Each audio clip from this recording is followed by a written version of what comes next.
And cool, we're live. Welcome everybody to the Awake and Alive podcast.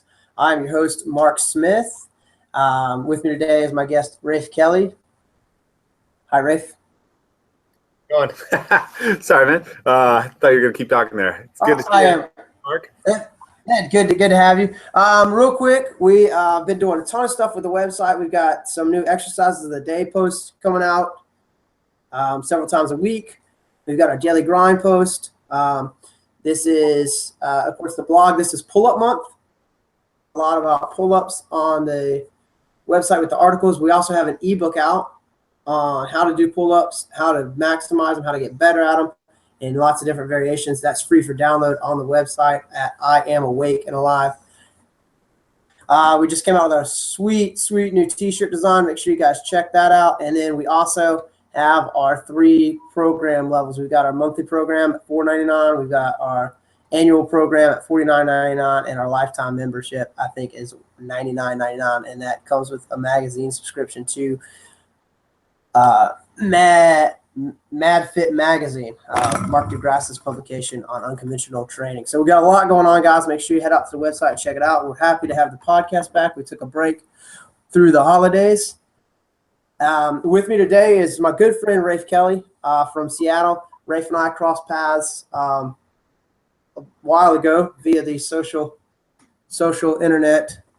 media sphere, and we're privileged to have him actually come out here to Wilmington, North Carolina in September of 2015.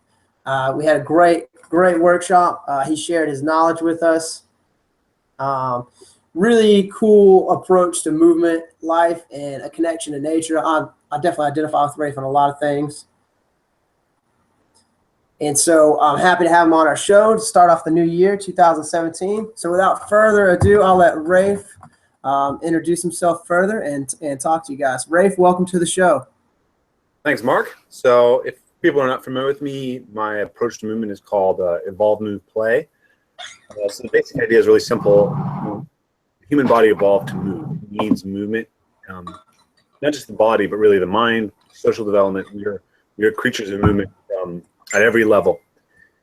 So we need movement, and we evolved to move in the natural environment. Urban environments, indoor environments, these are really new things for a human being. So we need movement in nature, and we evolved to develop movement primarily through play. Every animal has a specific way of playing that has to do with its evolution and its niche in the world.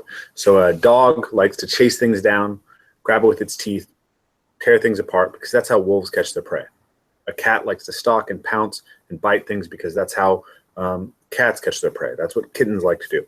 So little human children, we love to play games of tag and chase. We're pursuit predators as well. We love to roughhouse. We love to wrestle and strike and move sticks around and do all these things because we are predatory animals, and that's an important aspect of any predator, is the ability to get in a tangle with something else. So children are really driven to do these things because we need to do them.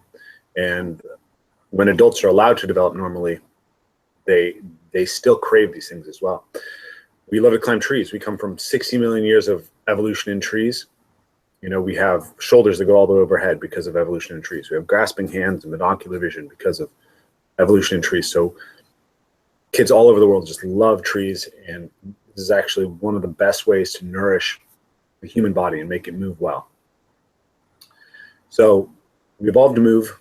We evolved to be motivated to move and develop movement through play, and play is actually the best guide for what a human being needs in movement, for what the big categories of movement are that people need to be taking on, because those are the things that evolution tells us are what we need.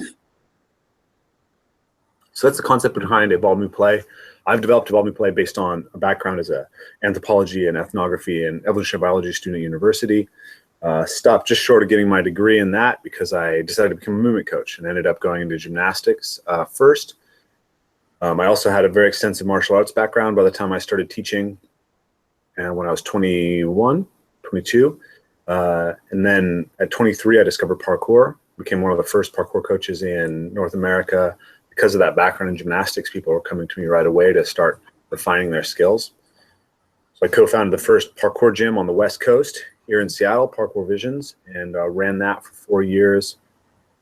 And kind of between the martial arts and the ethnographic evolutionary research and running into various interesting characters in the movement world, my ideas sort of coalesced into this evolve and play concept. And for the last 3 years, I've been taking it all over the world, teaching people, and it's been a really amazing experience. Sweet. And as a guy that's taken one of your seminars, I got to say that it's one of the best seminars I've attended, and I think your approach is, well, for one, it's refreshing, and it's refreshing because everything is just so industrialized in this world. Fitness is probably the most industrialized thing. It seems like everything has to have rules and measurements, and you got it's like you clock in and clock out. Yeah. And that's not the way that kids do it. And I love that you look at kids as a model. And it's cool. I teach a kids class called Kids in Motion. Mm-hmm. And at the preschool, we're now to 2 days a week at my kids' preschool. I got 3 and 4 year olds in there. Sweet. And if basically the class goes like this: hey, what game do you want to play? They throw a couple rules at me. I semi-organize it a little bit better, so there's at least an objective, and we run with it. And another kid picks a game. Like, I do very little instruction. I'm just sort of a moderator, because there's not much to do. Like, the kids, they're already moving and playing. I'm just sort of encouraging that, and so I've really been able to take a step back approach with that. And it's exactly what we're talking about. Like, how do now we need to see adults taking the same approach to fitness. Yeah, so I'm actually just going to start a kids class in a couple weeks. So not this Saturday, but next Saturday, which will be our first kids class with Evolve and Play. But of course, I taught kids a lot with gymnastics and parkour.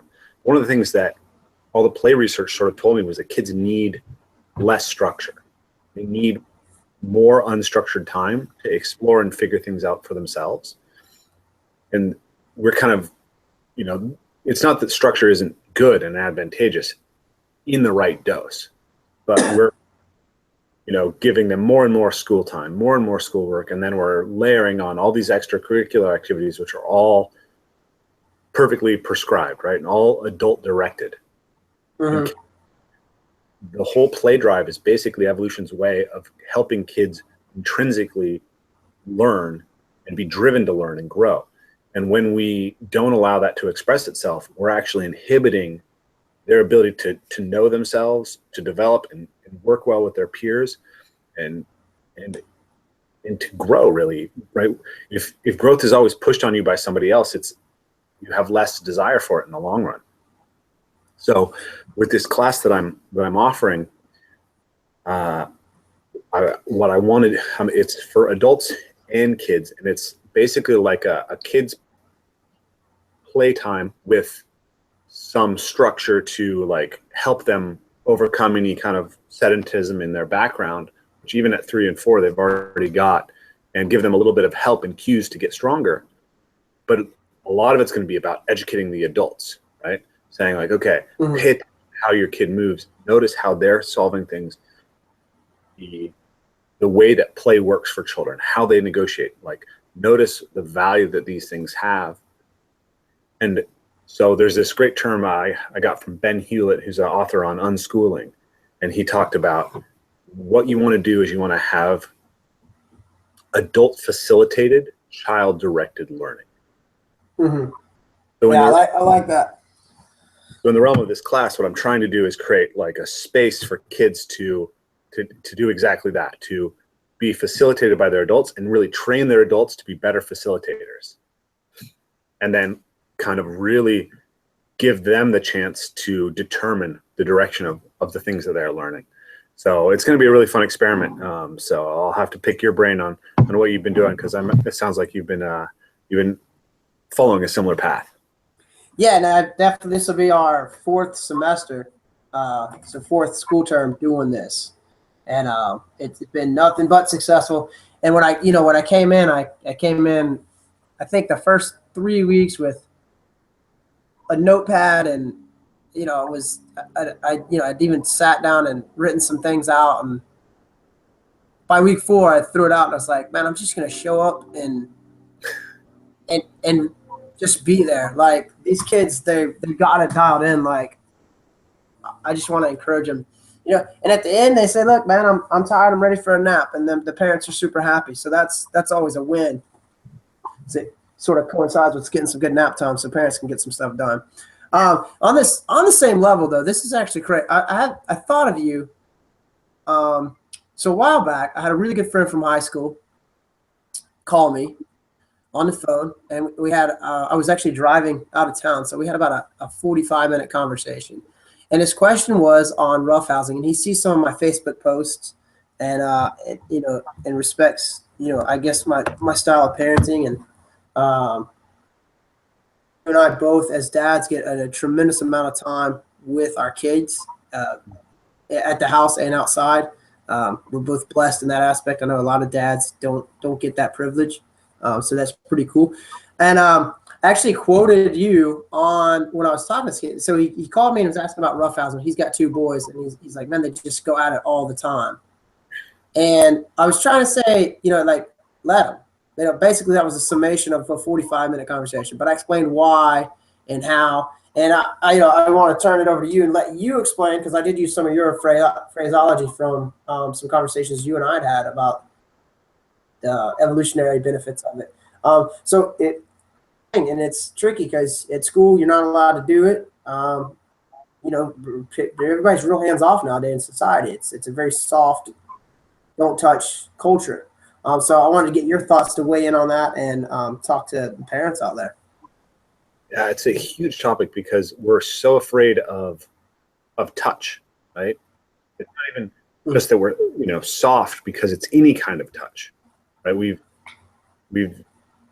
sexualized everything to the point where any sort of physical contact, we're worried about kids sexually harassing each other who are 4 years old, and of course anything that is play fighting at all is viewed as violence. So we almost aren't even like comfortable with kids just touching each other.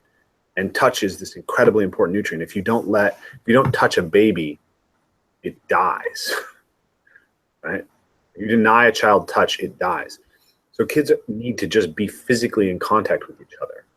And communication, right? Like, we're verbal animals, but if we go back into our evolution, more and more, the further away we get from now, the more and more we relied on touch, and then we relied on body language to communicate with each other.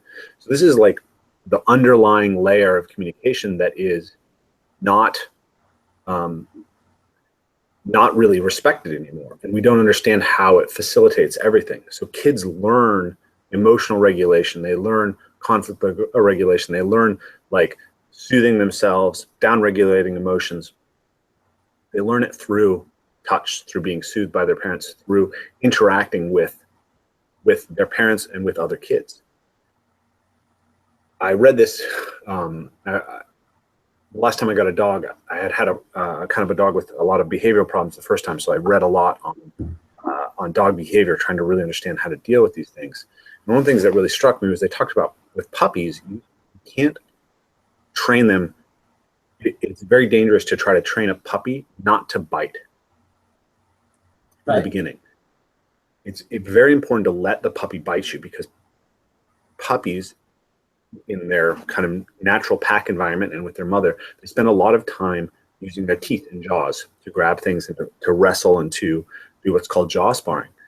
And it's through that process that they actually develop a strong sense of the strength of their jaw and develop the sensitivity to control the force of their bite. Right. So it's something that's called bite inhibition. So if you take a puppy and you say, don't bite, don't bite, don't bite, and you completely repress that instinct to develop their jaw, then you're taking away a major nourishment of a dog, because a dog is a thing that bites and controls things with its mouth, right? The mouth is the hand of the dog. So you've taken away a major nourishment from the dog. It's probably going to make it weird psychologically. But furthermore, if it ever does bite, it has no control over the force of that bite anymore. It doesn't know the difference between a nip and a bite. It doesn't know the difference between like a warning. You completely destroy that communication system. And it struck me. Go ahead. Struck me immediately that this is for kids, right? Kids Yeah. need to experience physical force coming from another person and need to experience their own capacity to express physical force to be able to map what that means.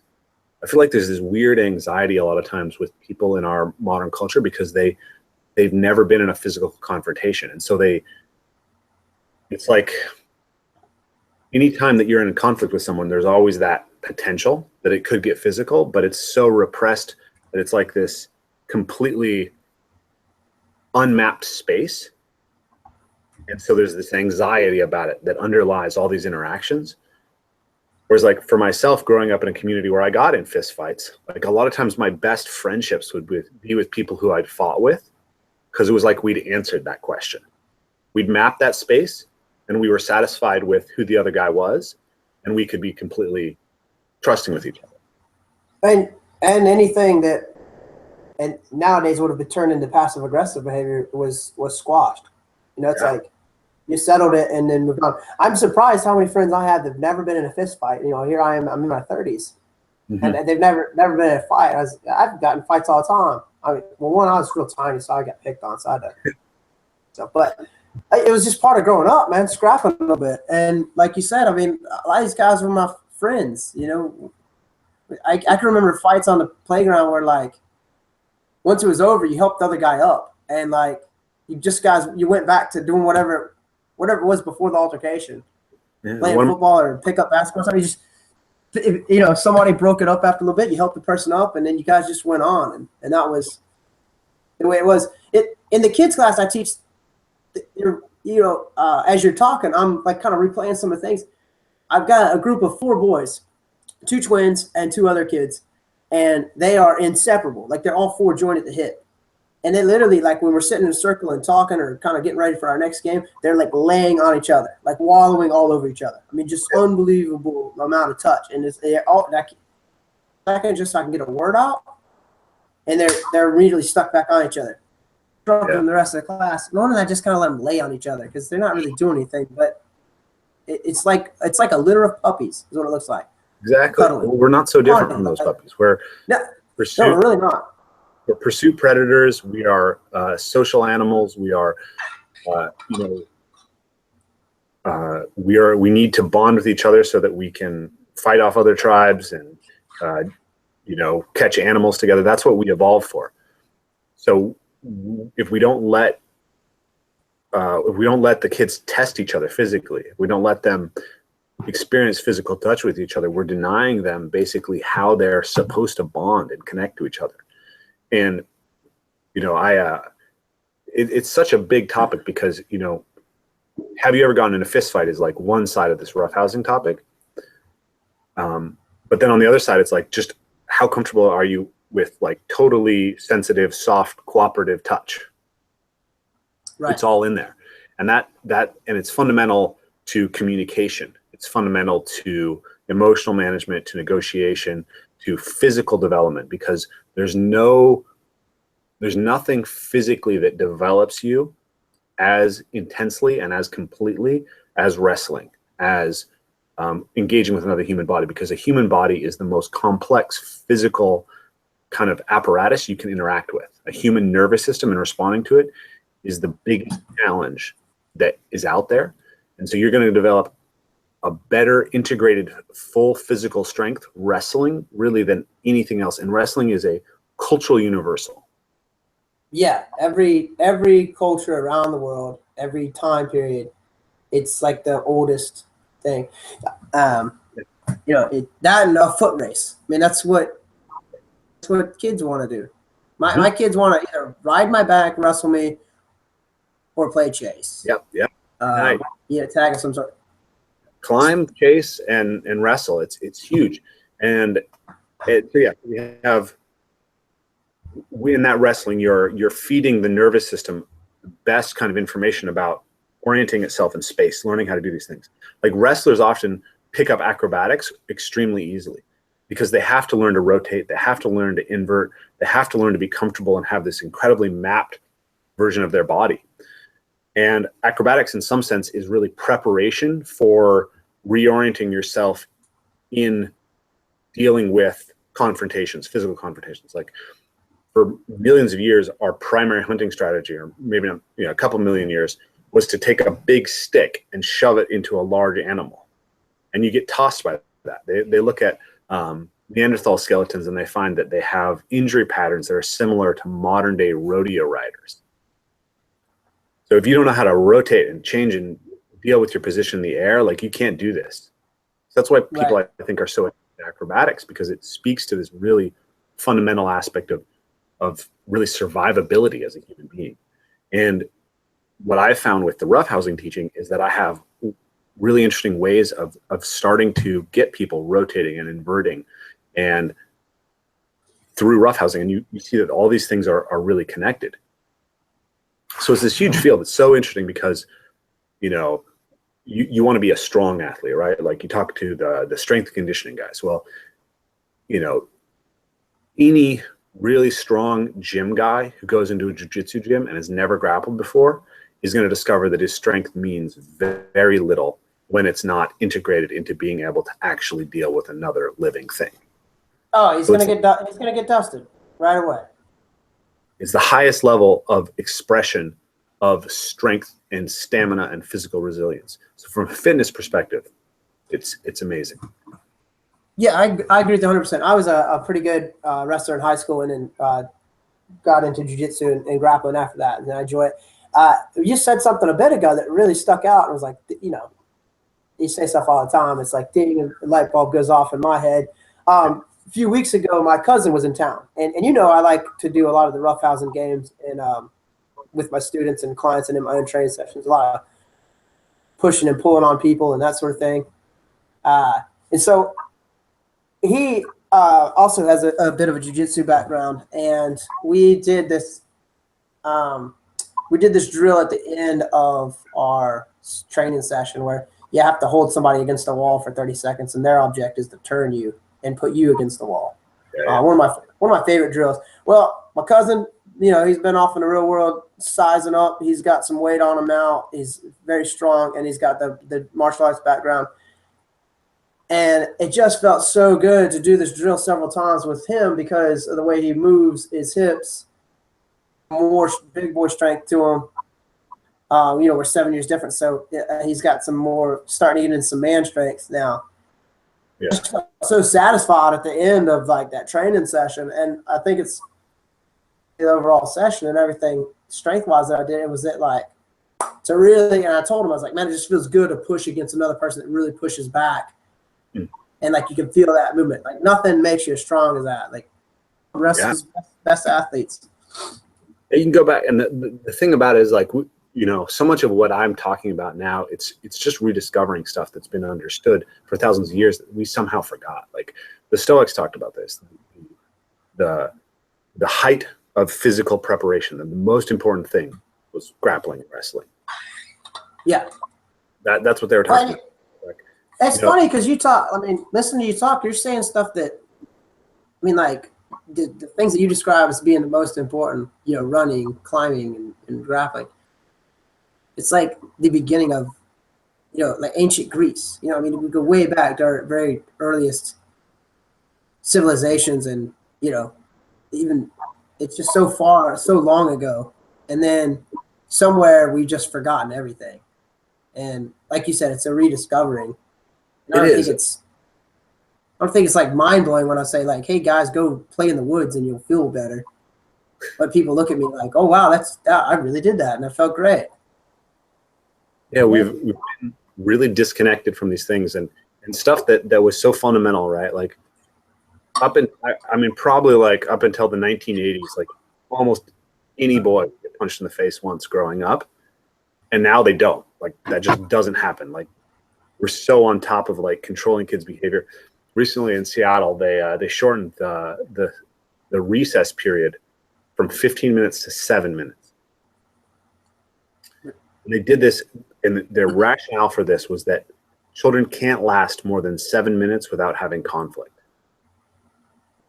Okay, so if they don't ever experience conflict, and that's a rhetorical statement, but how would they ever learn to resolve it? Exactly, right? So we're literally educating people to be incapable of dealing with conflict with their own peers. And we don't even recognize that it's something that is absolutely vital, right? We're throwing away these huge pieces of physical culture that are incredibly important, and we just don't even see it. You know, we have this quest for safety.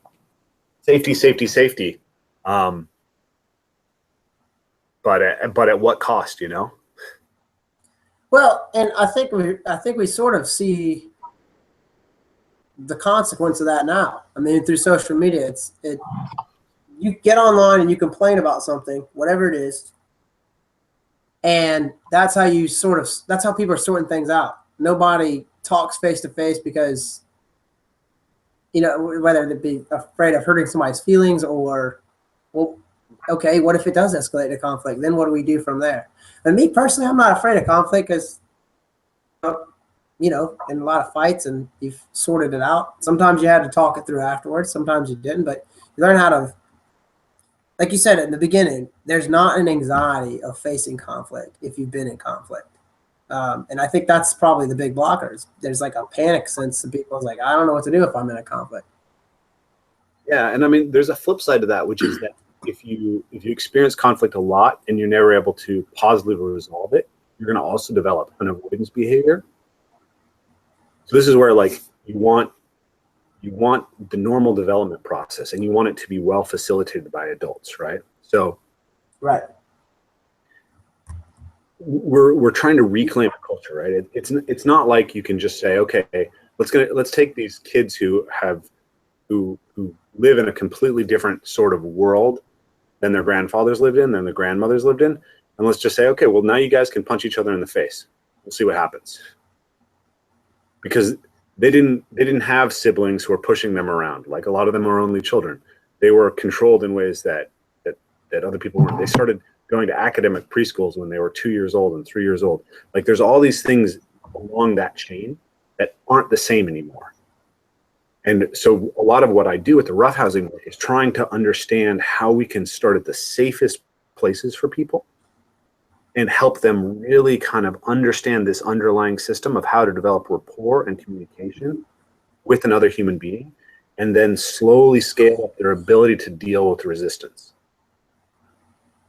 as well as their ability to communicate well and to like cooperate intelligently and to create beauty.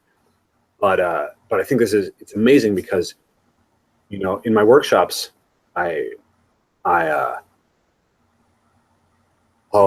get to the end, and, you know, I'll have had people slapping each other in the face, punching each other, and wrestling and throwing each other on the ground. And, you know, I'll have women in their 60s in this class, and I'll ask them, like, have you ever been intimidated by the idea of martial arts? And they're like, oh yeah. Have you ever, like, I ask people, have you ever gone into a class in martial arts and been overwhelmed by it? And, you know, tons of people answer yes, right?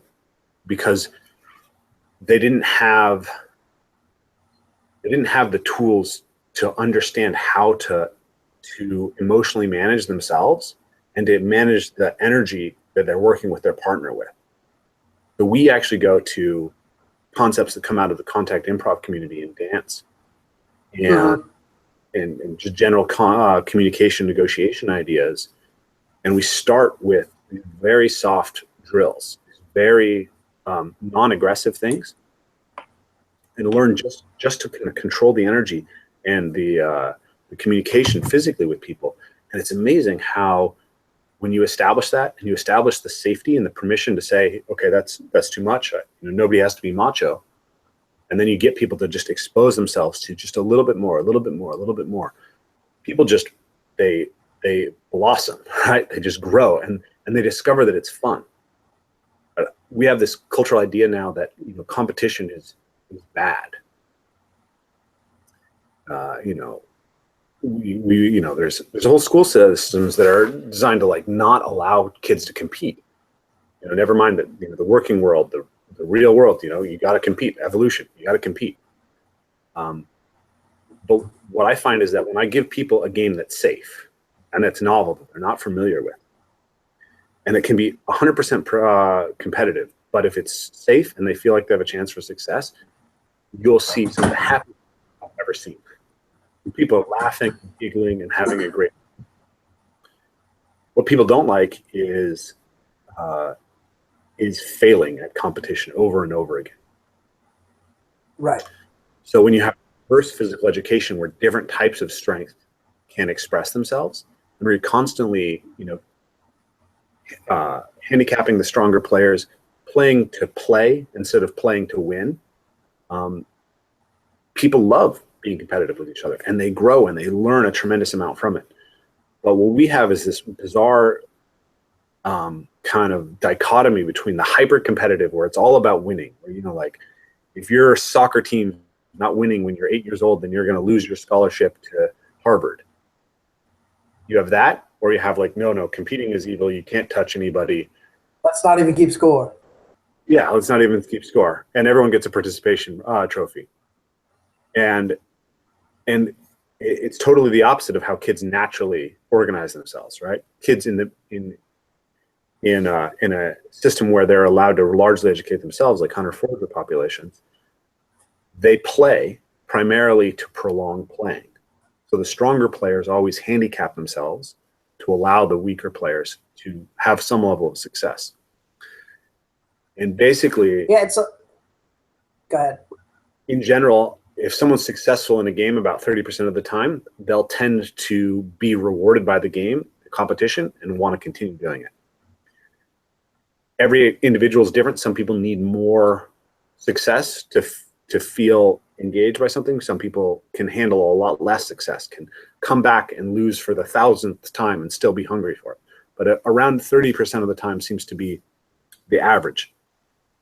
And kids are really good at doing this because they want to play. And we take kids and we try to make them all about winning. Now the winning thing comes.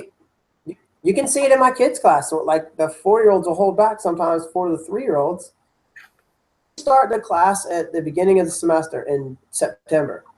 I have 3-year-olds that are just 3. They'll be 4 at the end of the year.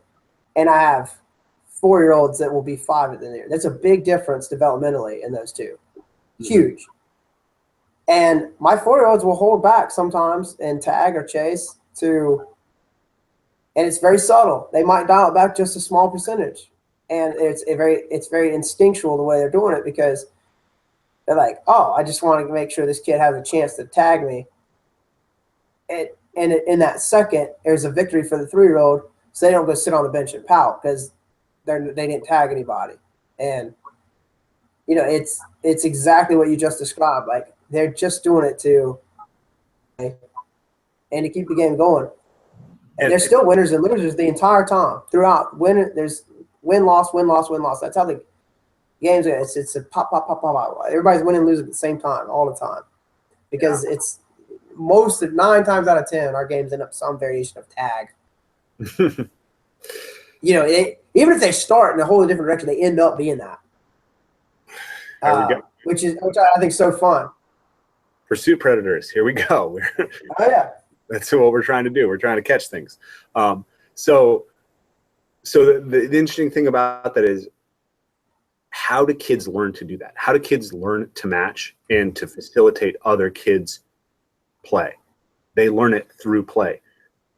And predominantly, really, they should have learned that from peer groups. Like, if you go to a hunter-forager population, around 4 years old, kids stop spending the majority of their time with their mother and start spending the majority of their time with the play group, which is basically kids between the ages of 4 to 10, 11, 12. Right? All of the kids who are sort of sub-pubescent spend most of their time together running around.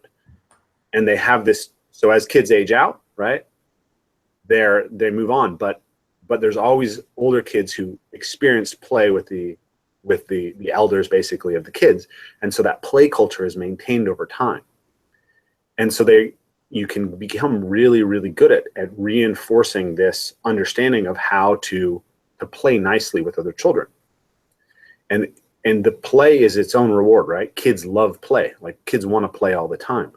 Mm-hmm. So when they're allowed to, they're going to start creating cultures that make play work. right?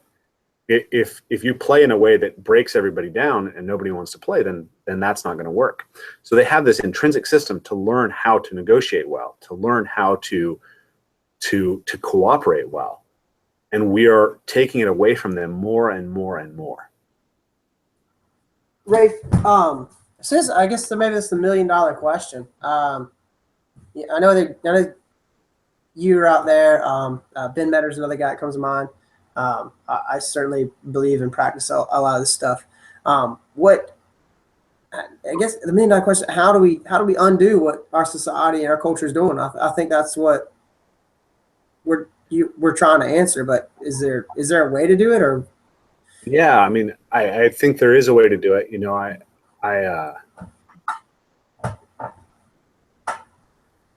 I've started. I'll just start with my own theory on this, right? Yeah, please. I've tried to create a business that allows me to share these ideas. I fundamentally believe that it's very hard to retain talented people and allow them to cultivate themselves into being very good at something without having a business structure that allows them to grow professionally from it. Right? So if we understand that play is really important and that it's something that our culture is missing, then we've got to create a niche for people who can teach that and develop that and understand that to be able to make money. We understand the movement is really important. Those people need to be able to make money. So people have to value these things. We have to be advocates for these things being tremendously valuable. And people need to understand that. So the coaches, the people who are passionate about this, we need to actually take a stand and say, you know, people need to pay. Because if you can't make money doing this, then you're going to find something else to do, and you're not going to be able to research as deeply into it. You're not going to be able to spend as much time doing it. You're not going to be able to put the hours in seeing the iterations of these things over and over again so you can deeply develop yourself to be able to offer it to people. People need to realize, and we need to be really good at communicating how enormously important all of this stuff is. Because from, you know, the polarization of our politics to the obesity epidemic, to the anxiety and depression epidemic, physical culture has a part to play as a solution for all these things. It's not the solution, but it's a really important part of just reclaiming a functional, healthy culture. If we think about like the medical system becomes more and more expensive every year because we're trying to find the diminishing returns on strategies that are no longer the most important for the problems that we have. Right? We solved measles, we solved polio, and that's amazing. And the system that we had was really good at that. But getting the next level of imaging, the next level of this, it's actually producing relatively marginal returns. Whereas the big missing low-hanging fruit is lifestyle and health, and the fact that most people are living lifestyles that are literally killing them. Yeah. So who's the problem? Doctors aren't educated on that. And honestly, they shouldn't even be. I mean, they should understand it, but that shouldn't be their primary education. They do something that's really important, but they're the wrong tool to fix the problem that we have right now. The problem that we have is what the movement teacher needs to be the solution to. We need to develop those people and show the clear value of what they're doing to people. And personally, I started my business by going after adults because I felt like they're the people. If you can get 20, 30-year-olds to understand this, then their kids are going to get the benefit of that. And that's 100% agree. And now you have a generation of influence. And then you have a niche where you can actually start to make some money. And then from there, I'm starting to say, okay, now we're going to add in the kids. Now we're going to layer in the kids. Now we're going to start reaching out to parks departments and doing these things. But fundamentally, that's sort of the way that I've looked at it, is how do I solve the problem of the movement coach? How do I make that a place that people can grow? Then how do I help them communicate to the general audience the value that they can offer and demonstrate clearly the value that they can offer, then how do I get the people who are kind of have the most power to make change doing it? And then how do I get them transmitting that to their children? Yeah, I think, I mean, I certainly can't argue. I certainly can't argue with the model. I mean, I think it's wise to start with the parents and sort of hope that the influence spreads. I think you got to start in your community, and you've been able to branch out and following globally. You made some good friends, and to continue to influence and spread, all over the place. But yeah, it's a tricky mess that we're in, and I'm glad there are guys like you and others, myself, others out there. I know lots of great movement coaches through Facebook that I've had the pleasure of meeting that are fighting this, and it's again, it's not a fitness thing, it's a lifestyle thing. I think when you talk, you're not talking about, hey, how do you get better shape? It's I'll give you an example. My all-time favorite video of yours, and maybe we can link it up somehow. I don't know if it's on your YouTube channel. Literally, the one video of yours that is my favorite of all time was that one where you're walking in the woods and talking, and you're talking about sort of reconnecting back to what's the basis of everything. And for you, it's like just quiet time, walking in the woods and thinking. Like, you weren't really thinking about your practice that much. Although you said there was, this one tree that you did enjoy climbing each time on that particular walk, and water and, getting in, but like, it wasn't really about the practice, or it was just about like a cleansing of the mind and soul, like a quality of life change, because all the stress you've been having going on is like, man, I just need to reconnect and dial back. And it's interesting, that bit called my winter practice. Yeah, go ahead. And it's I've had a lot of people reach out to me and said that video in particular touched them, and it was coming from I think it just came from like such a pure spot, man. Like, the way when you said it, it was like, man, everything was stripped away. Like, there wasn't any bells or whistles or sell anything. Not that that's what you do, man. I think all your stuff's fantastic and really brilliant. I always take away something, which is saying a lot. When for every video you can put out, there's something that I can glean from it, especially being as like-minded, which is just awesome. Thank you for being such a great teacher. But there was something pure to that one, and I think that it's like everybody can enjoy a walk in the woods. But it's as simple as it is, just a walk in the woods. There's so much more to it, so much more depth to what's actually going on. And to me, that's the overall thing. Like, we're trying to improve your life, not just, how many burpees you can do in a minute or whatever. Yeah, I mean, like I said, this is movement is one of the interventions into someone's life that has most global impact, right? It's not, we tend to, I talk about this a lot, and it's an important concept to me. Modern science has been incredibly successful because of its ability to reduce things, right? We can look at things in smaller and smaller pieces, and we can understand them on a deeper level by being able to do that. So reductionism is this really key concept in how science works. But it has this downside, which is that people become more and more narrow in the way that we look at stuff. And in a way, this is also true of like the whole industrial structure that we do, right? Because more and more people are working on very specific things and not big level things. Our knowledge is very specific. Even the components. You may be in a factory building one tiny component of a phone that you know nothing about the rest of the construction of. So on all these levels, we live in this world of reductionism, and it's to me that I think it's the biggest reason why fitness went astray. Right? We fell in love with with things that were measurable. One of my favorite things is not everything that matters can be measured, and not everything that is measurable matters. And Yeah, that's really good line. It's really not to say that we shouldn't measure, right? You want to progress, if you want to be a great athlete, there are things that you should be measuring.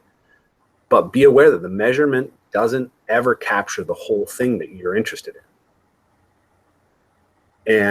And don't, I've seen this over and over again. People in parkour, for instance, pick up weightlifting in order to get stronger for parkour. And then they end up doing more weightlifting than parkour and not getting better at parkour because it's easier to measure improvement in the weightlifting. And we just have that culture of it. If I can say +5 for sure, then it's worth it. You've really leveled up. And that's a problem. And so what we've ended up with is this really reductionist approach to movement, where we're losing movement out of our lives, right? We're going from working on farms, we're going from being able to play for extended periods outdoors, we're going from entertaining ourselves with things like sports, hunting, fishing, hiking, to,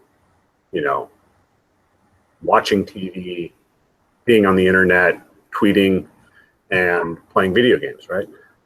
Movement is getting lost in all these different ways. And so as our health decreased, we decided, okay, we got to do something about this. And we invented exercise. And exercise is just trying to get all the benefits of movement from a reduced little piece, but it doesn't actually get all the benefits. And we don't like it. It's like, for most people, going into the gym to do cardio for 45 minutes and do some push-ups and sit-ups, it's boring. It's not very much fun. Whereas they actually like skiing, or actually like roughhousing, or actually like playing a sport. It's not that those isolations are not important, but it's sort of like building your diet out of supplements. Nobody gets a ton of enjoyment out of eating a bunch of vitamins. You should be getting those things from your food. And when it's missing, then you can add it in. In the same way, you should try to get as much fitness, as much exercise from movement as possible. And what you find is that just like a meal can be way more than just protein, carbohydrates, and vitamin C or whatever it is, it's also nourishing you emotionally. It's nourishing you psychologically. It's intriguing to think about. You've got the social support of the people around you. That ends up supporting your health in many more ways than just taking the supplement.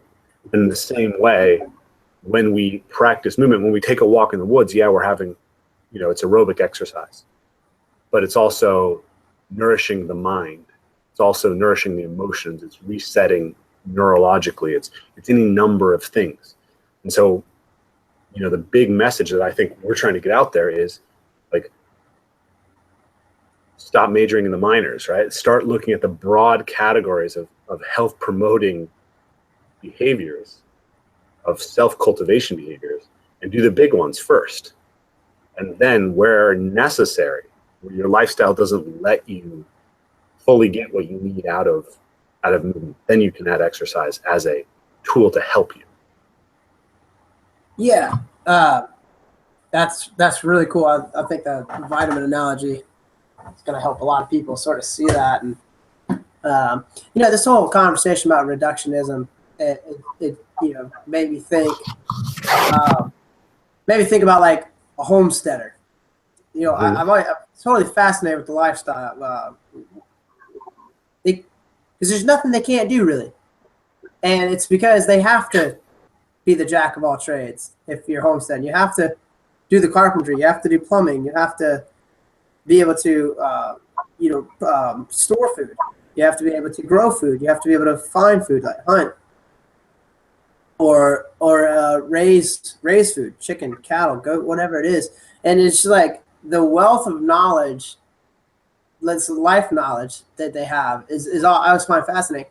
And also, I tell people a lot of times, because I work with so many people that have an office job, and oftentimes the question, the consequences of sitting, blah blah blah. We know that, and sometimes they have the option for a standing desk. I say, ideally, you would want to be able to move throughout the day, as much as possible. And I said, and I always talk about homesteaders. Homesteaders move in all kinds of different ways, and it changes based on the daily tasks. Like, they're never really doing the same thing over and over again, which is why like a true labor job is not necessarily beneficial physically, because if you have like a labor job, you're going to have a specialty typically, whether it be like, if you're a carpenter, you're going to hand and, you know, hoist wood.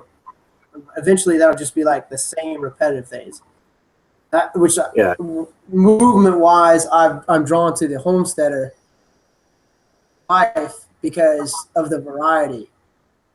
Because you kind of sort of have to adapt to whatever's thrown in on that day. I just think that's cool. And that's it goes to a conversation you and I had when you were here on your visit about self-sufficiency. Like, I dig that. The more that I can do for myself and my family, I'm going to go out and learn that skill if I don't have it, or I'm going to find somebody that can teach it to me or whatever. Like, I don't want to really rely on anything if I can figure it out myself. I've talked about this, you know, a bit, and it's one of the themes that I think is really important. And it's an interesting aspect of natural movement that it starts people kind of thinking about this in a more general way. But basically, human beings are generalists, and we feel good. We feel self-satisfaction. We feel self-worth. We feel cultivated when we're competent in broad scale ways.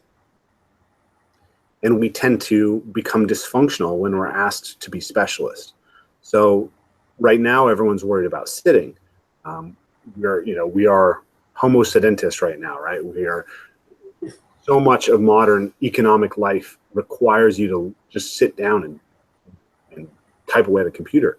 And that's proven to be profoundly unhealthy for human beings. But the funny thing is that people are talking about standing desks, but if you go back 30 years, 40 years, all these factory workers were suffering horrible problems from standing all day. Yep, I tell people that all the time. I said, you just don't want to do the same thing all day. You don't want to sit all day. You don't want to stand all day. You don't want to do the same thing all day. You want to do lots of things. You need change in your body. As you know, physically, you need diversity in your movement. You need diversity mentally and emotionally in the activities that you engage in to kind of fulfill yourself, to feel good, to feel alive. And this you say homesteading, but really homesteading was everybody, right? Homesteading was everybody up until pretty recently. Like, I think in 1900, 90% of Americans were farmers, and that was typical of most of the world, right? Like, we live in this very urbanized world, so we kind of think of the urban world and the specialization of work as the norm. But for most of human history, right, like, most people lived on largely economically self-sufficient plots of land where they raised their own food and had to make their own clothes, and had to build their own shelters, and had to hunt and fish and conduct social relationships with other people. They would make something for trade usually, because they were something that they weren't gonna be able to get without making something extra to get from other people. So they had this. That's the norm. The norm is not for a human being to have a job. And that's not that long ago, Rafe. People think of that as being very, very long ago, but in the scheme of things, it's essentially your grandparents were the kids of that generation. Yeah, I mean, the whole thing. More or less, you're like you're like a degree of separation from that time period. Yeah. If you have grandparents still living, but it really. My dad and I were talking about this the other day, like, how's even like the turn of the 20th century is not far at all removed. It's really like the last little bit that we've become incredibly removed from that way of life. Yeah, it depends on where you're at. If your family's like been in New York for a long time, then you've been removed from that way of life a lot longer. If your family's from North Carolina, maybe less long. Like last summer. Yeah, it's slow here in the South, right? If you've been down here. I tell this story a lot about when I was in my when I was 8 years old. I kind of found a mentor who moved in next door, and he took me under his wing and he homeschooled me. And he was from the border between North Carolina and Virginia and West Virginia, right up in the hills in the Appalachian area. And his family had been there since the 18th century. His family was named the Staffords, and they came from a town called Staffordsville. And these guys, he took me out to visit them when I was 10 years old. And so his grandfather, I think his name was Norman. Norman had 4 brothers. So there's 5 brothers, and all these guys were 6'2" or 6'3", and they're all married women who were 5'2" or 5'3". And these guys, they were, their dad, grandfather, had been the traveling pastor and doctor for the region. So he used to, take the kids out and, ride a horse or a cart to another village and preach the gospel and make sure everyone had medicine. So these young guys, they were raised with that. And then, and of course they were farming and doing subsistence farming in addition to those tasks. And then they formed a bluegrass band and toured the country. And then they all fought in World War II. These guys who were 60 and 70 when I met them, every one of them knew literally hundreds of traditional songs. They could all play an instrument. Every one of them could recite the Bible from front to back. And I'm not a religious guy. I know you are. But that aspect of religion, I really believe, plays a major role for a lot of people in psychological health. And they were deeply connected to that. Frank Ferencich has this model of health he calls the health mandala. It's not mind, body, spirit. It's mind, body, spirit, land, and tribe. So think about these guys, right? I like that. They were on the land. They were subsistence farming. They were raising their own pigs, right? They were milking their own cows, their own chickens. They were hunting and fishing in the local area. They knew all the plants. They knew the medicinal plants. They were stewards of the whole tribe up there. They were taking care of people all the time, making sure that they were medicine, making sure that they had religion. They were bringing music and culture to people. And they could all fight. They'd all been, they'd all grown up in a time when you definitely got in fistfights, and then they'd all fought in World War II. Right? They could all cook. They were making barbecue. They were smoking hams. They were doing amazing things up there. And they were just like, there was something that was incredibly impressive to me about these guys. And they all had solid marriages, right? 5 brothers, 5 marriages that lasted till they all died. No major spousal problems, no stories about spousal abuse, nothing.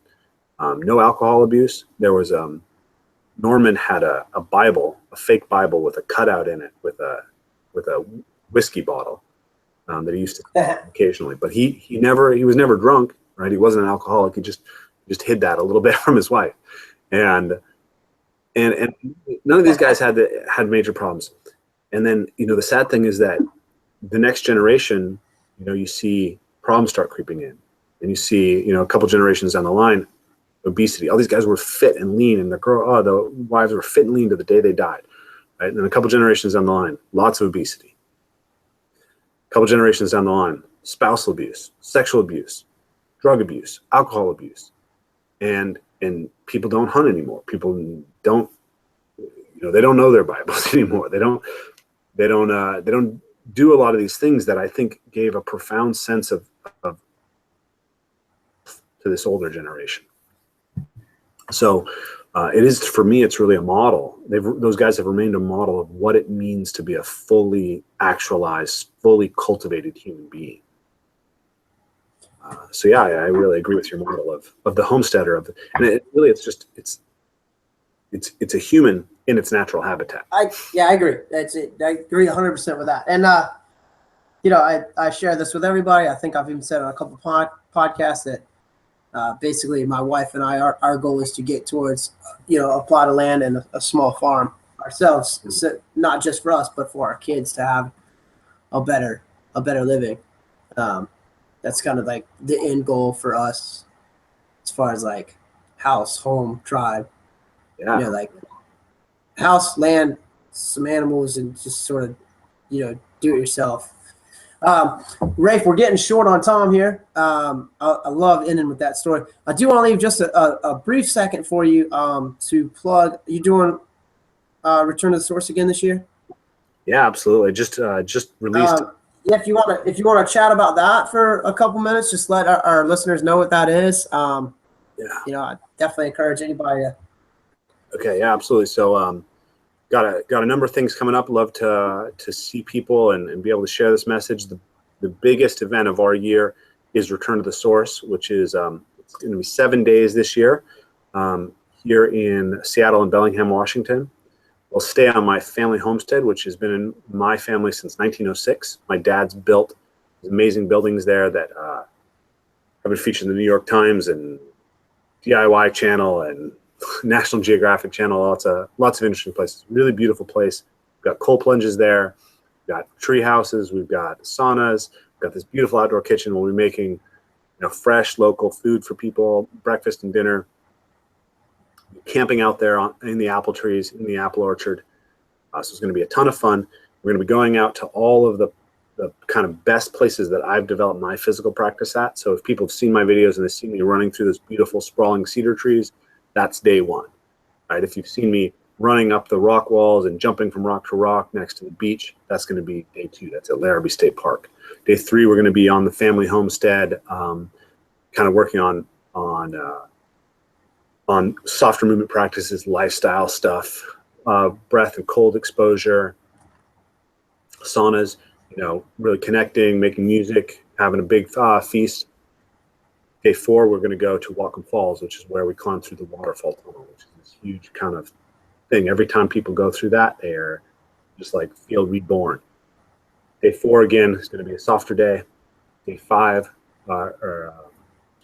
that's day five. Day six, we're going to go up to a place called Oyster Dome. Beautiful hike, big rocks, rock climbing, doing a lot of interesting things there.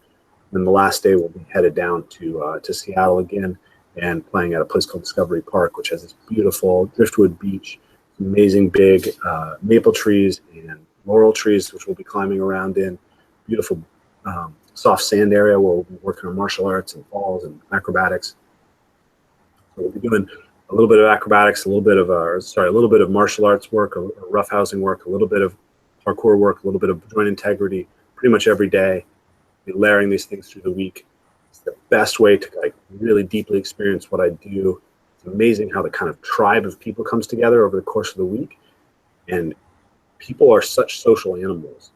When you feel deeply supported and deeply connected to other people, it allows you to grow in physical skill at a rate that is just astounding compared to anything else you're going to do.